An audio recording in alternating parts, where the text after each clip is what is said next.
السلام علیکم ورحمۃ اللہ وبرکاتہ نحمده ونصلي على رسوله الكريم اما بعد اعوذ باللہ من الشیطان الرجیم بسم اللہ الرحمن الرحیم اليوم اکملت لکم دینکم واتممت علیکم نعمتی ورضیت لکم الاسلام دینا صدق اللہ العظیم۔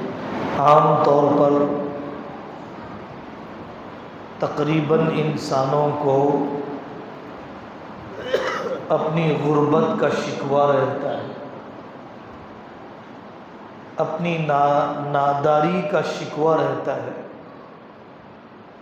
میرے پاس پیسہ نہیں ہے صاحب، مال ہی نہیں ہے میرے پاس، غریب ہے صاحب ہم۔ عام انسانوں کے دل کے جذبات یہی ہے۔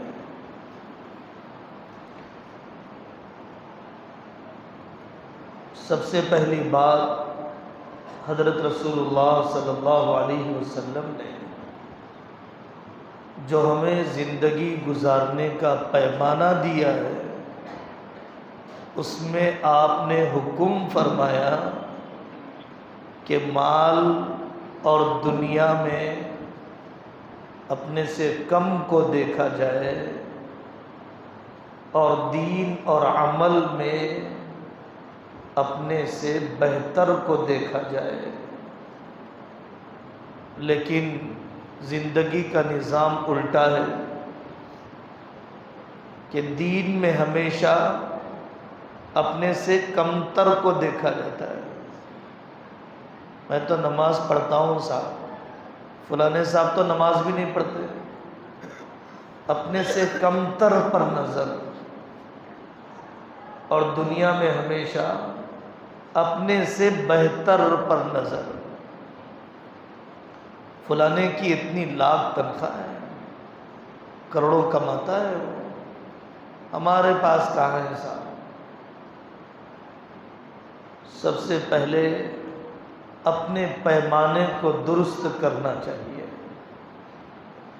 دوسری بات، قیامت تک کے لیے نمونہ حضرت رسول اللہ صلی اللہ علیہ وسلم کی ذات ہے۔ قیامت تک کے لیے نمونہ صحابہ رضی اللہ عنہم اجمعین کا مجمع ہے۔ کیا آقا نے جتنی تنگی کو جھیلا، کیا جتنا صحابہ نے فاقوں کو جھیلا، کیا ایسی تنگی اور ناداری میری زندگی میں ہے؟ اور اس بے سر و سامانی کے عالم میں جو انہوں نے عالمی ملکی ہر شعبے میں انقلابی کام کیا، کیا میں ایسے کاموں کو سوچ بھی پا رہا ہوں؟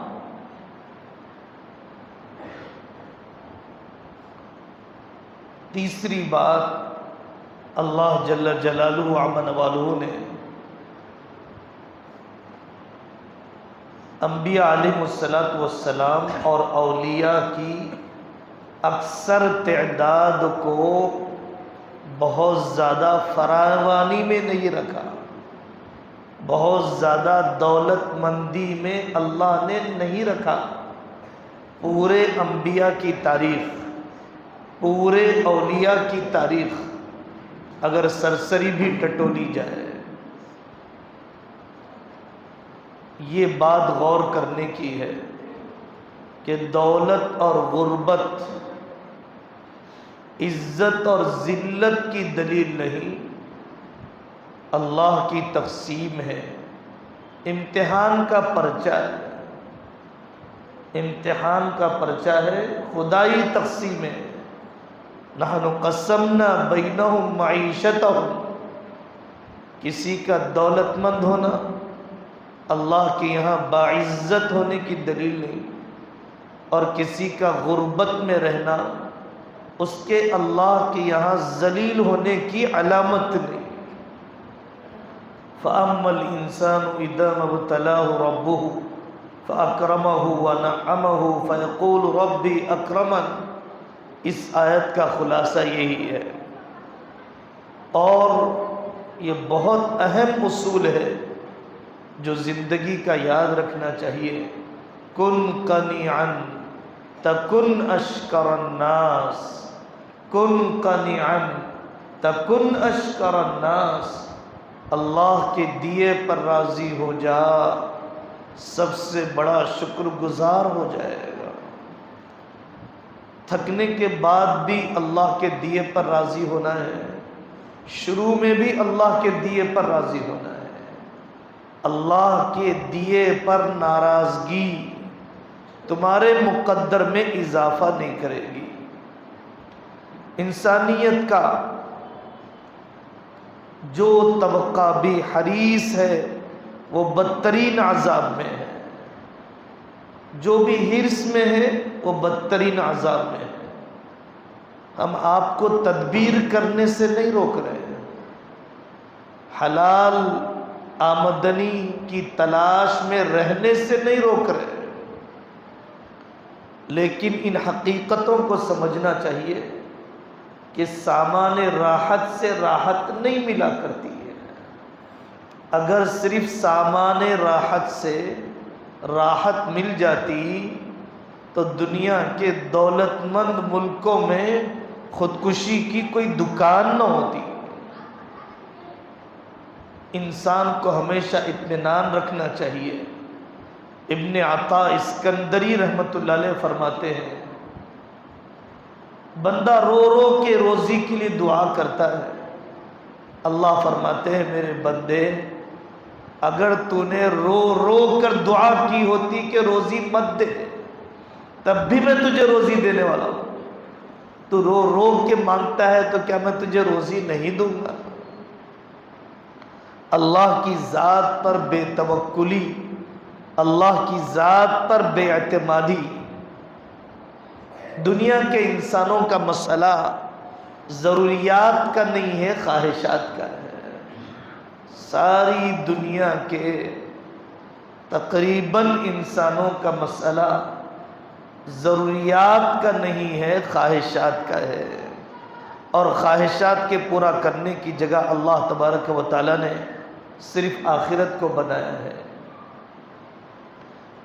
یہ حقیقت یاد رکھنا چاہیے جو اللہ تعالیٰ نے سورہ زخرف میں بیان فرمائی کہ مجھے ایمان والوں کا ڈر تھا کہ کہیں وہ بھی کافر ہو جاتے، ورنہ میں کافروں کو سونے چاندی کے مکانات دے دیتا۔ اللہ فرما رہے ہیں سورہ زخرف کو سورہ زخرف اسی آیت کے مضمون کی وجہ سے کہا جاتا ہے۔ مجھے ڈر تھا کہ ایمان والے کافروں کی فراوانی کو دیکھ کر کافر بن جائیں گے، اس لیے میں نے کافروں کو کم دیا، ورنہ سونے چاندی کے محلات دے دیتا، کیونکہ آخرت میں کچھ نہیں ہے ان کے لیے۔ اللہ کے اس ضابطے کو سمجھیے، اللہ کی ذات کوئی ظالم یا بخیل نہیں ہے۔ اللہ جل جلالہ و عمن والہ نے اگر فراوانی نہیں دی ہے تو احسان کیا، حساب کا معاملہ میرے لیے آسان کر دیا، حساب کا معاملہ میرے لیے آسان کر دیا۔ فقر کے جو فضائل حضرت رسول اللہ صلی اللہ علیہ وسلم نے بیان فرمائے ہیں، ان فقر کے فضائل کو سننا چاہیے۔ آدمی اپنا مقدر نہیں بڑھا سکتا ہے، برکت والے اعمال سے برکت بڑھا سکتا ہے۔ آدمی مقدر نہیں بڑھا سکتا ہے، برکت والے اعمال کر کے برکت میں اضافہ کر سکتا ہے۔ حضرت حکیم الامت رحمۃ اللہ علیہ فرماتے ہیں آمدنی بڑھانا جو اختیار میں نہیں ہے، آدمی ہمیشہ اس کی کوشش میں لگا ہے۔ خرچ کو قابو میں کرنا جو اختیار میں ہے، اس کے لیے قابو کرنا نہیں چاہتا ہے، خرچ کو قابو کرنا نہیں چاہتا ہے، جو اختیار میں ہے، جو بس میں ہے۔ رسومات اور فارمیلٹیز کے گڑھے کو کسی کی کمائی بھر نہیں سکی ہے، رسومات اور فارمیلٹیز کی گڑھے کو اور اس کے خندق کو کسی کی کمائی بھر نہیں سکتی ہے۔ میں غریب ہوں لیکن بددین نہیں ہوں، بے دین نہیں ہوں، یہ سوچنا چاہیے کہ غربت بڑی مصیبت نہیں ہے، جہالت بڑی مصیبت ہے۔ غربت مصیبت نہیں ہے، بے دینی مصیبت ہے۔ کیا میں غریب ہوں تو بے غیرت بھی بن جاؤں؟ کیا میں غریب ہوں تو بے پردہ بھی ہو جاؤں؟ کیا میری ناداری یا مال کی کمی مجھے مجبور کر رہی ہے اپنے ماں باپ کے نافرمان بننے پر، مجبور کر رہی ہے اپنی بیوی پر زیادتی کرنے پر؟ مکان چھوٹا ہے تو کیا گندا رہنا بھی ضروری ہے؟ مکان چھوٹا ہے تو کیا بے پردہ رہنا بھی ضروری ہے؟ مکان چھوٹا ہے کیا بیاج کی ذلت میں پڑنا بھی ضروری ہے؟ ماضی اور حال میں نہ جانے کتنے مرد ہیں، کتنی عورتیں ہیں تاریخ میں کہ جنہوں نے غربت کے باوجود اپنی اولاد کو اولیاء میں سے بنایا، علماء میں سے بنایا، مجددوں میں سے بنایا۔ ان کی غربت نے تربیت میں رکاوٹ نہیں ڈالی، ان کی غربت نے ان کی اولاد کو آوارہ نہیں بنایا۔ ہر زمانے میں اللہ تبارک و تعالیٰ نے دین کے علم کو سستا رکھا ہے۔ ہر زمانے میں اللہ تعالیٰ نے علماء تک پہنچنے کو سستا رکھا ہے۔ ہر زمانے میں اللہ تعالیٰ نے ربانی علماء تک پہنچ کو آسان رکھا ہے۔ یہ انسان کی کم فہمی ہے کہ جو چیز سستی ملتی ہے اس کی ناقدری کرتا ہے۔ قیامت کے دن اللہ یہ نہیں پوچھیں گے مالدار بن کے مرا یا نادار بن کے مرا۔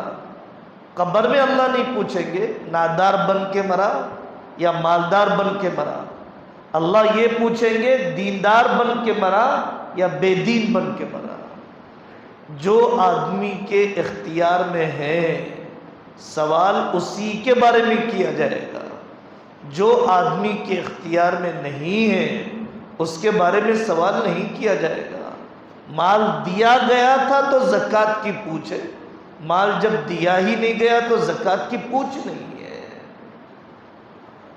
من یستغنی یغنہ اللہ، جو بے نیاز بننا چاہتا ہے، جو اللہ کے غیر سے سوال کرنے سے بچنا چاہتا ہے، اللہ اس کو بچا دیتے ہیں۔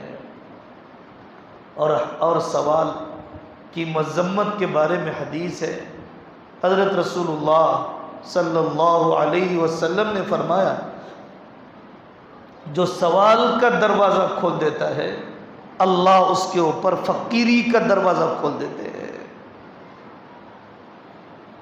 اور حدیث قدسی میں اللہ فرماتے ہیں، اللہ کی تقسیم کی وجوہات ہیں، بعض بندے ایسے ہیں اگر میں ان کو فراوانی دے دوں تو وہ کافر بن جائے، اور بعض بندے وہ ہیں کہ جن کو میں غربت میں ڈال دوں تو وہ ایمان سے ہاتھ دھو لیں۔ اللہ جانتے ہیں کس کو کتنا دیا جانا بہتر ہے۔ غربت یا ناداری کے لیے بری عادتیں ضروری نہیں ہیں۔ غریب ہے تو کاہل کیوں بن گئے؟ نادار ہے تو دوسروں کے ٹکڑوں پر پلنا۔ کوشش کرنا چاہیے کہ میری یہ ناداری، میری یہ غربت یا میری یہ کمزوری میرے لیے چیلنج بن جائے، میری ہمت بلند کرنے والی بن جائے، میری کوششوں کو منظم کرنے والی بن جائے، تعلیمی میدان میں مجھے اور رفتار بڑھانے والی بن جائے۔ رات دن کا شیڈیول بنایا جا سکتا ہے، خاندان کا مشورہ کیا جا سکتا ہے، سونے جاگنے کی ترتیب بنائی جا سکتی ہے، آمد اور خرچ کا نظام سوچا جا سکتا ہے، علماء سے تعلق بڑھایا جا سکتا ہے، تعلیمی اداروں کو تلاش کیا جا سکتا ہے، تعلیمی میدان میں ترقی کے لیے۔ غریب ہوں تو خودکشی ضروری نہیں ہے، غریب ہوں تو سود و بیاج ضروری نہیں ہے، غریب ہوں تو رہن سینٹروں کے سامنے قطار میں رہنا ضروری نہیں ہے۔ حرام سے نگاہ ہٹ جائے گی، حلال دروازہ کھل جائے گا۔ ٹوٹے ہوئے دل کے ساتھ اللہ ہوتے ہیں، انا عند المنکسرۃ قلوبہم، ٹوٹے ہوئے دل کے ساتھ اللہ ہوتے ہیں۔ اللہ جو قریب ہے انہیں چھوڑ رہا ہے، غیر اللہ کی طرف جا رہا ہے۔ دنیا بھی اجڑ گئی، آخرت بھی چلی گئی، مولا بھی نہ ملا، لیلا بھی دنیا کی نہ ملی۔ اس وجہ سے میرے عزیزوں، انسانوں کو چاہیے، ہمیں چاہیے، جس حال میں ہیں اللہ کے شکر گزار رہیں اور اپنے آپ کو قناعت کے ساتھ، برکت والے اعمال کے ساتھ، اونچے مقاصد کے ساتھ جینے مرنے کے ارادے کریں، آخرت کو منزل بناتے ہوئے۔ اللہ تبارک و تعالی صحیح فہم کی دولت عطا فرمائے۔ وآخر دعوانا ان الحمد للہ رب العالمین۔